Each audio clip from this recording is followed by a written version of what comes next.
You're sitting there right now, and somewhere deep inside, you already know why you're here. That gentle ache in your heart, that familiar whisper of not again. We've all felt it. Some of us are feeling it right this moment. That moment when you realize you've done it again.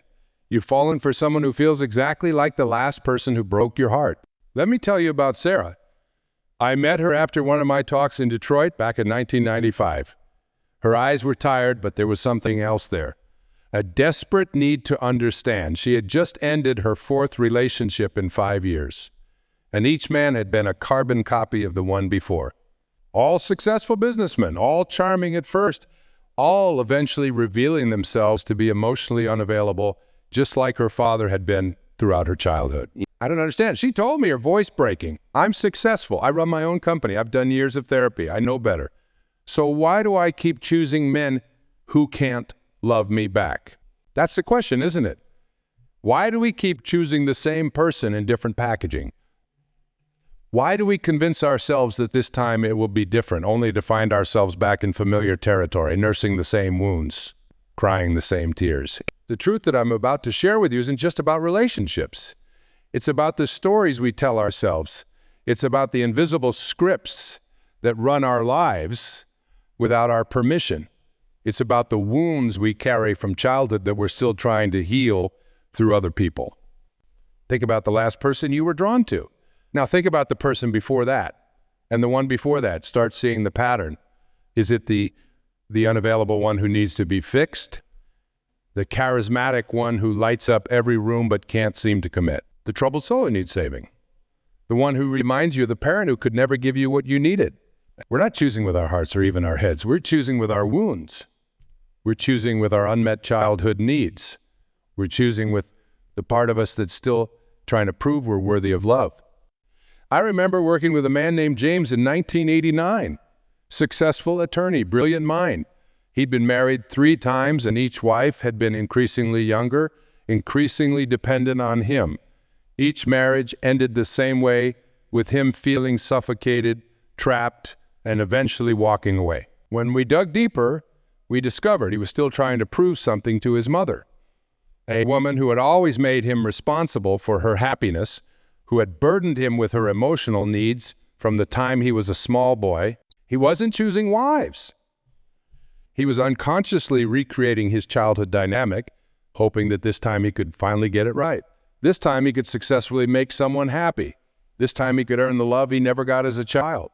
But here's what you need to understand, and this is crucial. You're not broken. You're not defective. You're not destined to repeat this pattern forever. What you are is human. What you are is carrying programming that was installed in you long before you had any say in the matter. Your attraction to certain types of people isn't random. It's not bad luck. It's not because you're stupid or naive or glutton for punishment. It's because somewhere along the line, you learned that this type of person, this specific dynamic, was what love looked like. Maybe you learned it from watching your parents' relationship. Maybe you learned it from the way you had to behave to get attention or approval. Maybe you learned it from your first heartbreak or from the messages society fed you about what love should look like. But here's the beautiful truth. What can be learned can be unlearned. What was programmed can be reprogrammed. The patterns that feel so deeply ingrained can be changed. I worked with a woman named Margaret in 1991. She was a nurse, dedicated her life to caring for others. Every relationship she entered was with someone who needed healing.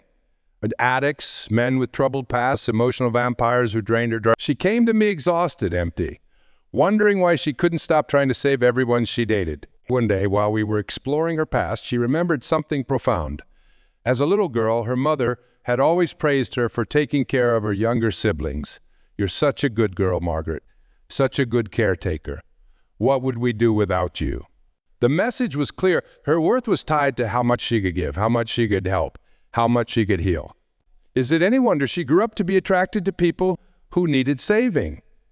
Is it any wonder she felt most valuable, most worthy of love when she was giving everything she had to someone who could never give back? But here's what Margaret learned, and what I want you to understand. The patterns we live by are not our destiny. They're just habits. Deep, unconscious, powerful habits, but habits nonetheless. And habits can be changed. The first step is awareness. Not judgment, not self-criticism, but gentle, compassionate awareness. Start to notice your patterns. Start to question your attractions. When you feel that pull towards someone, pause. Ask yourself, does this feel familiar? Is this attraction coming from my highest self, or is it coming from my wounds? Am I choosing this person because they align with my values and what I truly want, or because they fit the pattern I'm used to? Let me share something that happened in 1987 that changed my entire understanding of this pattern. I was conducting a workshop in Chicago, and a woman named Rachel stood up to share her story. She had been married 4 times, and each marriage had ended because of her husband's infidelity. As she spoke, her voice trembled with anger and confusion. I checked their backgrounds. I ask all the right questions. I'm so careful now, but somehow they all end up cheating. How is this possible? The room was silent as she spoke because everyone recognized something of themselves in her pain. But what happened next was remarkable. An elderly gentleman in the back of the room slowly raised his hand. His words would stay with me forever. My dear, he said, have you ever considered that maybe you're not choosing cheaters? Maybe you're choosing men who remind you of someone else, and the cheating is just a painful bonus. Rachel's face went white. Her father, she later revealed, had been unfaithful to her mother throughout their marriage. Every Sunday, they'd go to church as a family, presenting a perfect image to the world, while at home, her mother would cry her. Rachel had learned at a very young age that love and betrayal were 2 sides of the same coin. You see, we're not just choosing partners. We're choosing familiar pain. We're choosing what we know how to navigate, what we know how to survive. It's like someone who grew up in a chaotic household. They might find themselves drawn to drama and intensity in relationships, not because they enjoy it, but because calm and stability feel foreign, even boring. Think about your own patterns for a moment. Close your eyes if you need to. Think about the person who first taught you what love looks like. Maybe it was your mother, your father, or whoever raised you. How did they love? How did they show affection? How did they? Now think about your relationships. Do you see the echo? Do you see how you might be recreating those early dynamics, hoping for a different ending? I remember working with Michael in 1992. He was a brilliant musician, always attracted to free-spirited, artistic women who would eventually leave him for their art or their dreams. He couldn't understand why he kept choosing women who wouldn't stay. Until one day, we talked about his mother, a talented painter who had given up her art to raise her family, growing more bitter and resentful with each passing year, until she finally left when Michael was 12. He wasn't choosing women who would leave him. He was choosing women who reminded him of his mother's spirit, unconsciously hoping that this time he could be enough to make them stay. This time, he could prove he was worth choosing over their. But here's what's fascinating about our patterns. They're actually trying to help us. Yes, you heard that right. These patterns, as painful as they are, were originally survival mechanisms. They were ways we learned to cope, to get love, to stay safe in our early environments. If you learn that love means having to earn it through achievement, you might find yourself drawn to partners who make you prove your worth. If you learn that love means taking care of others at the expense of yourself, you might be attracted to people who need. Let me tell you about David, a successful CEO I worked with in 1990. He kept finding himself in relationships with women who would become completely dependent on him emotionally and often financially. He was exhausted, feeling trapped, yet couldn't stop attracting and engaging with this type of partner. As we explored his history, a pattern emerged. David's mother had been clinically depressed throughout his childhood. From a young age, he had learned to be the strong one, the one who took care of everything, the one who made everything okay. He learned that love meant being needed, being indispensable. Is it any wonder he kept finding himself with women who needed him to take care of them? His pattern was trying to recreate the only way he knew how to be loved. But here's where it gets interesting and hopeful. Once we understand our patterns, once we shine a light on these unconscious choices, we gain the power to make different ones. we can learn to recognize the difference between authentic attraction and familiar pain. Take Lisa, writer I worked with in 1985. She had a pattern of choosing emotionally unavailable men, particularly those who were still entangled with their ex-partners, after understanding her pattern, which stemmed from competing with her father's work for his attention. She started to catch herself in the act. I met someone last week, she told me. Handsome, successful, exactly my type. But when he mentioned he was still working things out with his ex, instead of feeling that familiar excitement of a challenge, I felt tired. For the first time, I could see the pattern while it was happening, not just in hindsight. This is what awareness does. It doesn't immediately change our attractions, but it gives us a pause button. A moment to ask ourselves, is this real attraction, or is this my pattern?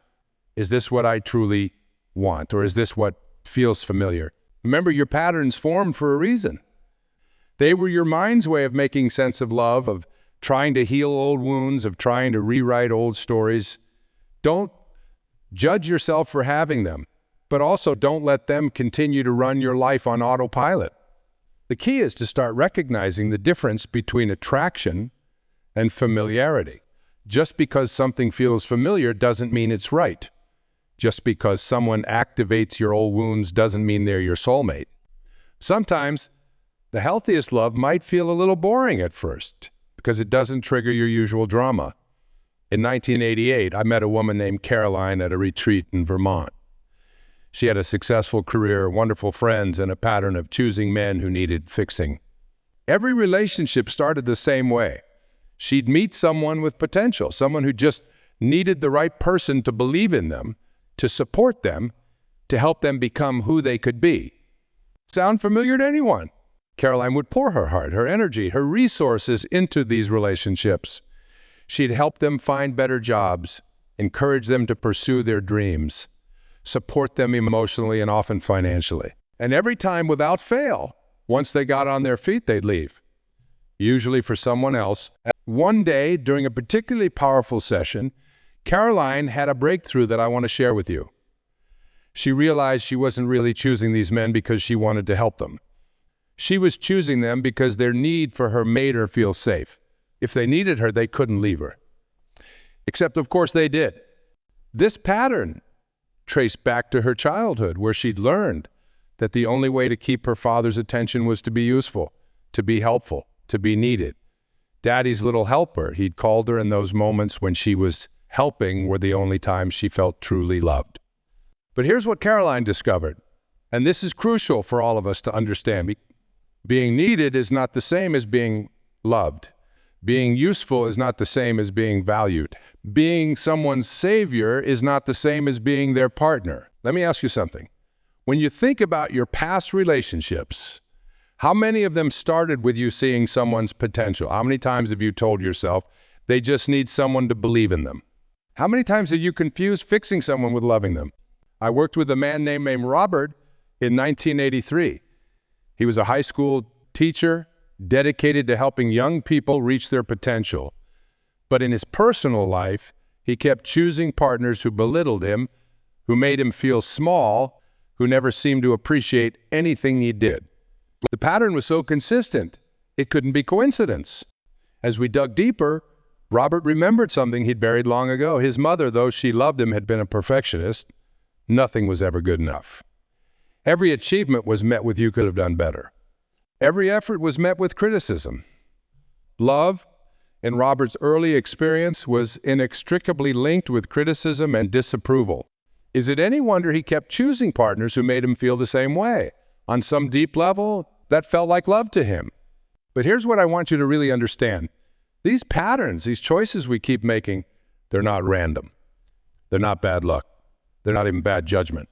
They're our unconscious mind's attempt to resolve unfinished business from our past. Think about it. If you grew up in a household where love was inconsistent, where you had to work for it, where you never knew if today would be a good day or a bad day, what kind of partners might you be drawn to?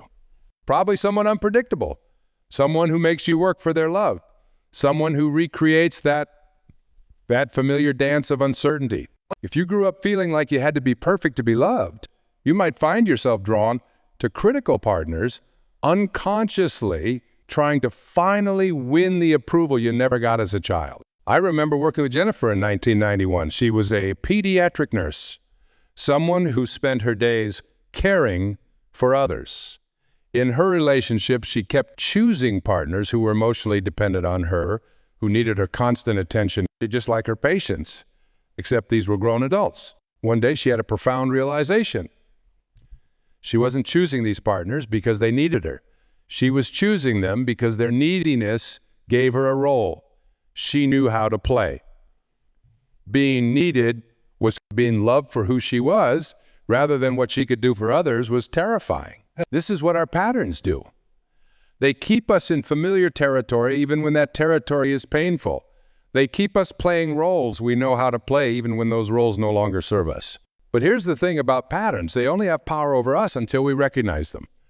Once we see them clearly, once we understand where they come from and why we created them, we can begin to make different choices. I want you to think about your current relationship or your last significant relationship. What drew you to that person? What felt familiar about them? What role did you find yourself playing in that relationship? Now go deeper. Where did you learn that role? Who first taught you that this is what love looks like? When did you first learn that to be loved, you had to be needed or perfect or accommodating or whatever your particular pattern might be? Remember Maria? She was a participant in a workshop I led in 1986. She had a pattern of choosing emotionally unavailable men, particularly those who were married or in other relationships. When we explored her pattern, she realized she was recreating her relationship with her father, who had started a new family when she was young. Each unavailable man gave her a chance to finally win the love she couldn't get from her father. Each married man gave her a chance to finally be chosen over the other family. Of course, it never worked. It couldn't work because these men weren't her father. And adult relationships can't heal childhood wounds. Let me share something profound that happened during a retreat in Maine back in 1980. A woman named Eleanor stood up to share her story, and the entire room fell silent. She had been divorced 3 times, and each marriage had followed the same pattern. She would meet someone who seemed different from her ex-husbands, convince herself this time would be different, only to find herself in the exact same situation years later. Eleanor had what she called her type: successful, ambitious men who could provide the security she craved. But inevitably, these men would become increasingly distant, increasingly focused on their careers, until she felt like she was living with a stranger. Sound familiar to anyone? But here's where Eleanor's story takes an interesting turn. During our work together, she realized something that changed everything. She wasn't actually attracted to successful, ambitious men. She was attracted to emotional unavailability because that felt safe.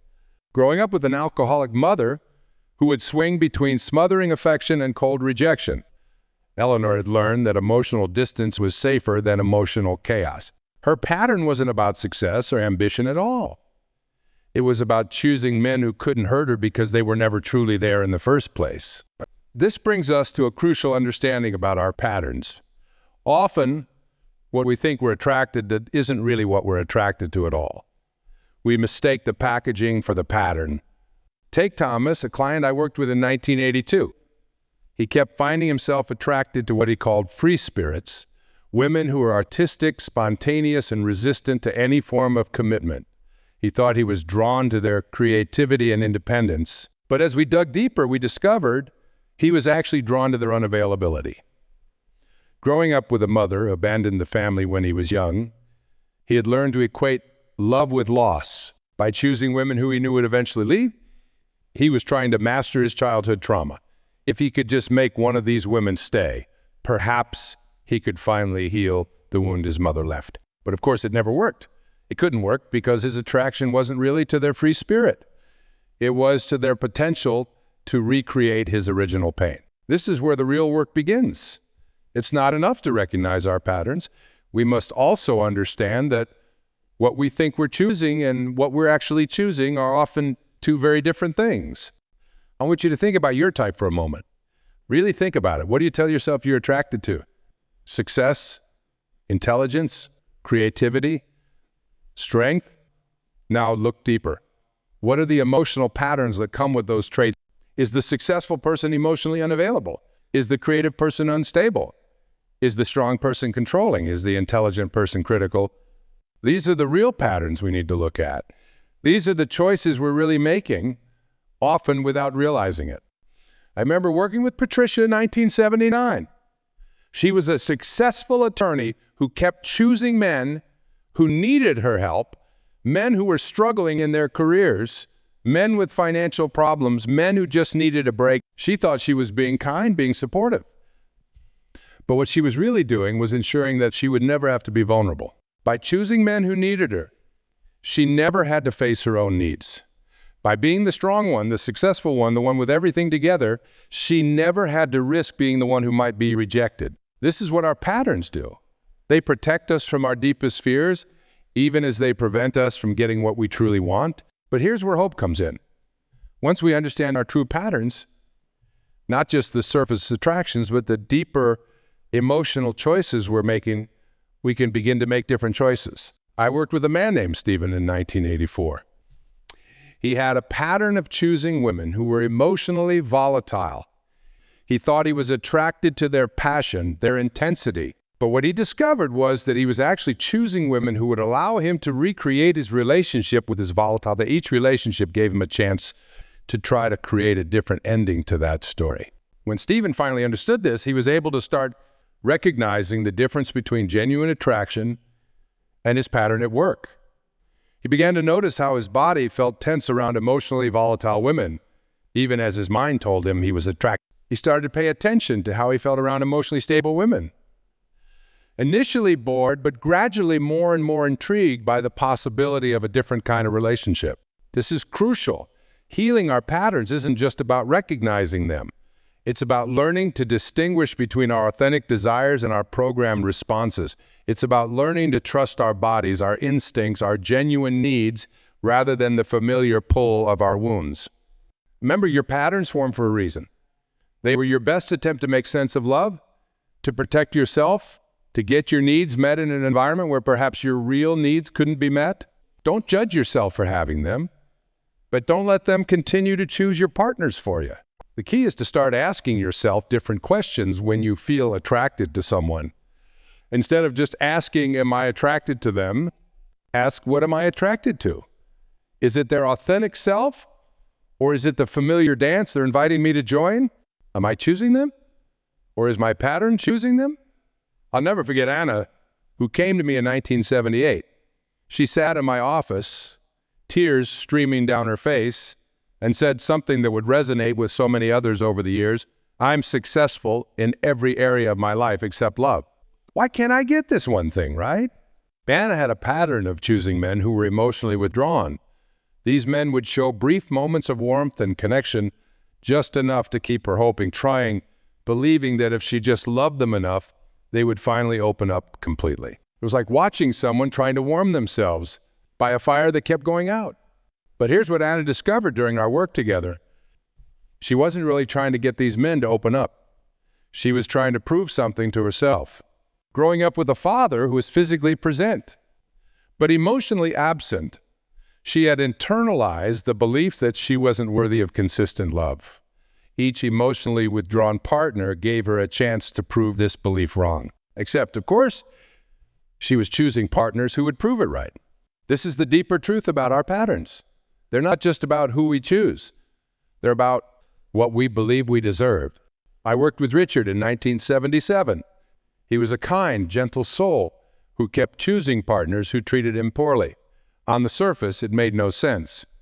But when we dug deeper, we discovered that Richard had grown up believing that his parents' relationship had been a turbulent one, full of drama and reconciliations. Peace felt boring to him. Kindness felt suspicious. Think about that for a moment. How many of us have confused drama with passion? How many of us have mistaken familiar pain for love? But here's where transformation becomes possible. Once we understand that our patterns are really just our beliefs in action, we can begin to question those beliefs. We can begin to ask ourselves, what if I'm worthy of consistent love? What if relationship doesn't have to hurt to be real? What if peace isn't boring but healing? Remember Linda? She came to a workshop in 1976.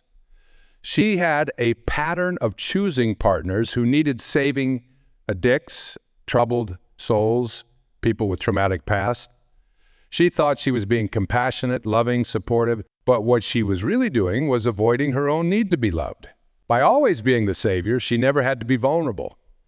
By focusing on fixing others, she never had to face her own wounds.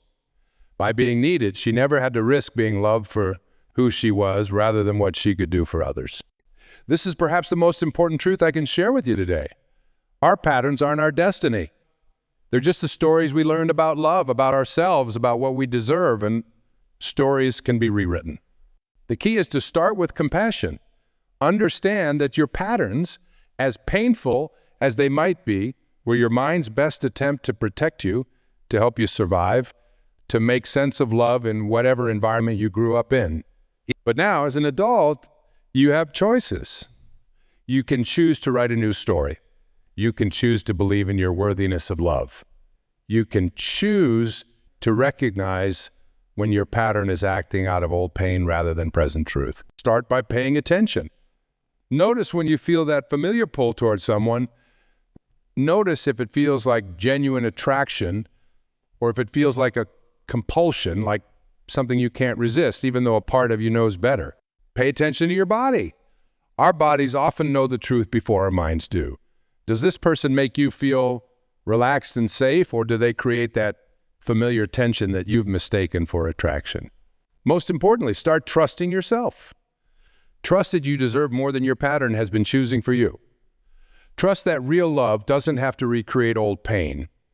Trust that you are worthy of someone who can meet you in the present rather than pulling you back into the... Your pattern is not your destiny. Your past is not your future. Your wounds are not your worth. It's time to choose differently.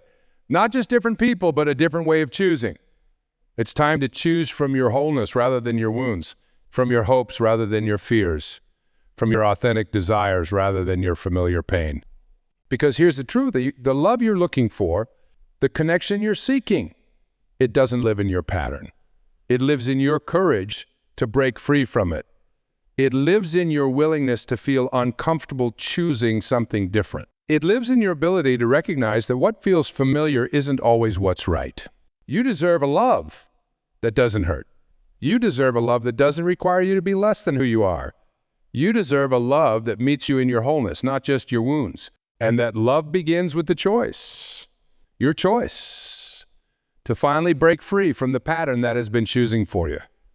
To finally believe that you deserve more than what your pattern has been settling for. To finally trust that real love feels like peace, not war. Like coming home, not running away. Like being seen, not proving your worth. The choice is yours. And you can make it right now. Because the truth is, you're not choosing the wrong person. Your pattern is. And your pattern is not you. It's just something you learned. And anything that can be learned can be unlearned. The time has come to choose differently. To choose consciously. To choose from love rather than fear.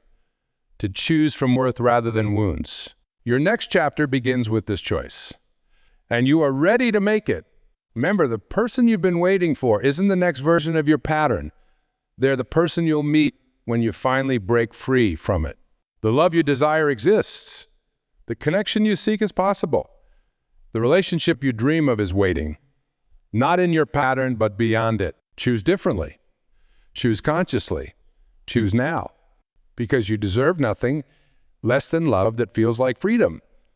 And that freedom begins with your choice to finally break free from the pattern that has been choosing for you. The time is now. And you are ready